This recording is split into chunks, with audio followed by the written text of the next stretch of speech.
Buongiorno e bentrovati. Oggi vi voglio parlare, visto che me l'hanno chiesto in diversi di voi, di due tipi di nodi che si possono fare quando siamo intorno ai cavalli.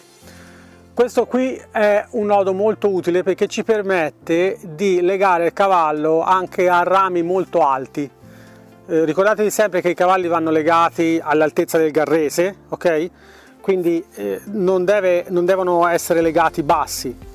Ovviamente neanche con la testa alta così, però se noi leghiamo il cavallo a un'altezza minima come quella del garrese va bene, quindi se le leghiamo più su ancora meglio. L'importante è che il cavallo possa stare con la testa tranquillamente rilassata.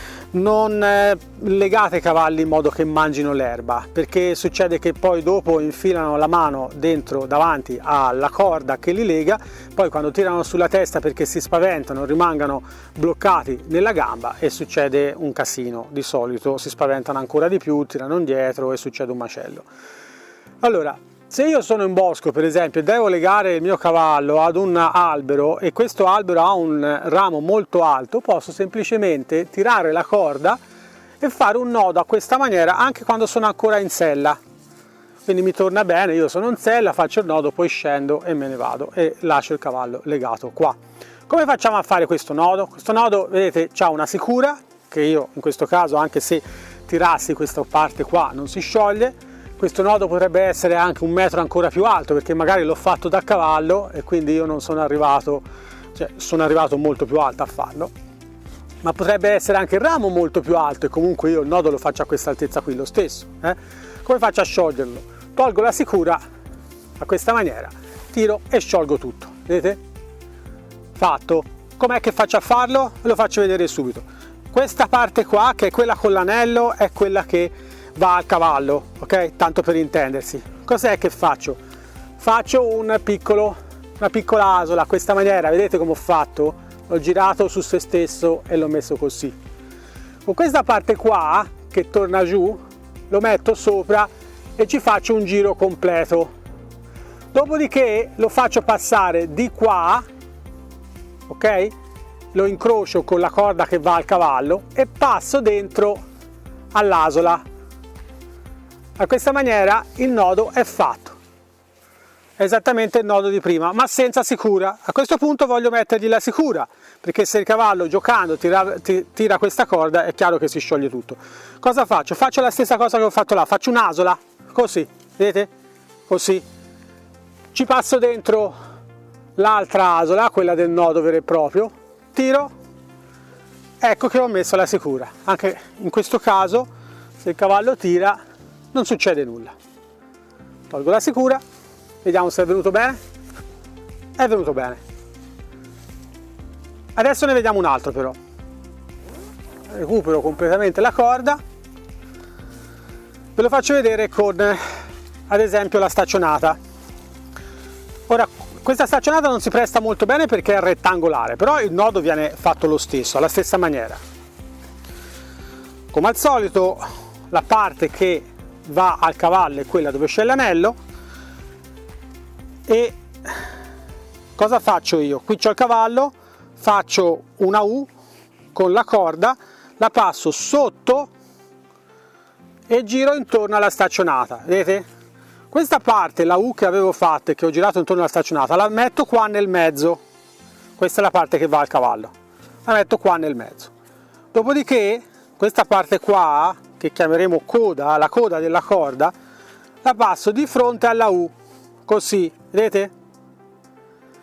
Qua faccio la chiave e la chiave la metto nella toppa.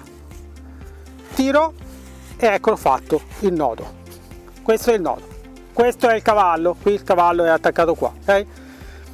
Questo nodo qui, anche questo nodo qui ha bisogno della sicura, quindi ruoto, faccio una piccola asola, metto la chiave, questa volta questa asola qua, nella toppa, che è quella che ho fatto io, ve lo faccio rivedere,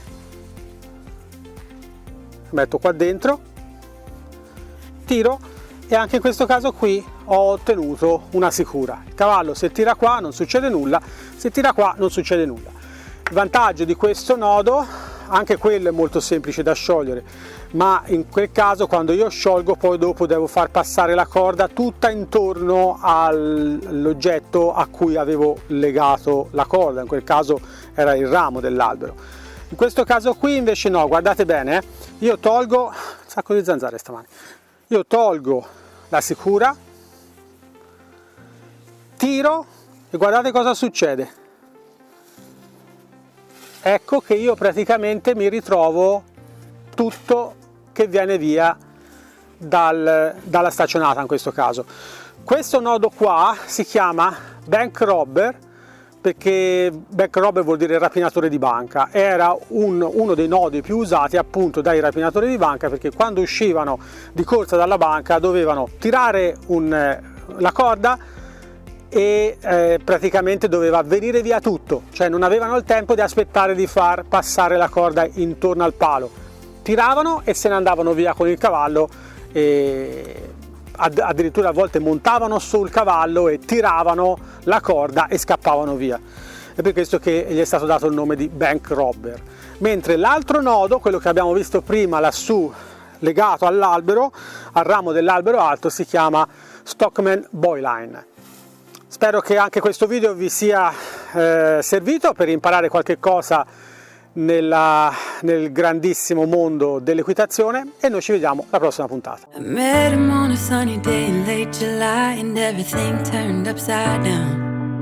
I almost lost track of time as weeks went by. I couldn't get him off my mind. I told him I want that great love, like standing in the middle of a bonfire. You don't know how you got there, but you hold tight, knowing that you can't get burned. Just tell me how we lost track of everything but each other. I honestly don't know. And tell me